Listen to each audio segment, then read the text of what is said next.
مساء الخير عليكم. في فيديو حكاية النهاردة هنتكلم عن الفنانة شيرين عبد الوهاب، وهنكشف ليكم عن مؤامرة كبيرة اتعرضت لها شيرين وكشفتها للجمهور، وكان تعليق الجمهور: انتي كده خسرتي كل حاجة يا شيرين. هنعرف كل التفاصيل، بس قبل ما نكمل الفيديو انزل بسرعة واعمل لايك واشترك في القناة وفعل زرار الجرس على كل الاشعارات، ضروري جدا جدا علشان كل الجديد يجيلك لحد عندك. ودلوقتي يلا بينا نكمل الفيديو بس بعد الفاصل.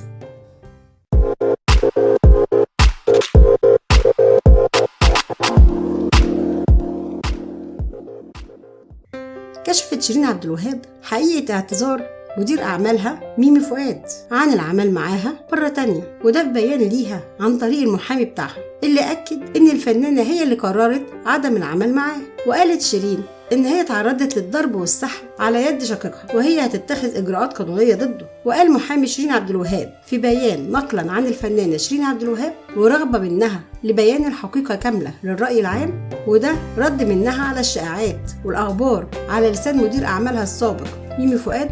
وقال إن الفنانة تعلن وتؤكد إن كل هذه الأخبار المتداولة مجرد شائعات مفرطة ولا أساس لها من الصحة، وإن هي اتعرضت لمؤامرة كبيرة أحد أطرافها شقيقها المدعو محمد عبد الوهاب. وقال إن شقيقها قام بضربها وسحلها واستخدم سلاح في مواجهتها لإرهابها وترويعها مع مجموعة من الأشخاص أصدقائه، وده ثابت بتحقيقات النيابة العامة، حيث وجهت الفنانة ليه اتهام صريح بكده، بالإضافة إلى اتخاذ إجراءات قانونية تجاهه عن واقعة السب والقذف اللي ذكرت على لسانه مع الإعلامي عمرو أديب. وقال إن الفنانة تعلن إن هي لن تتوانى لحظة عن مقاضاة أي شخص كائنا من كان يسيء ليها أو لسمعتها، وإن هي كلها ثقة في النيابة العامة والقضاء المصري في استعادة حقوقها، واللي تعرضت ليه من مؤامرة مغلفة بدوافع الأخوة والشفقة، واللي كان بعيدة كل البعد عن الحقيقة، علشان في تقارير طبية في تحقيقات النيابة بتثبت صحة أقوالها. وقال إن الفنانة في الفترة الحالية متفرغة تماما لأعمالها الفنية وسايبة كل أمور التقاضي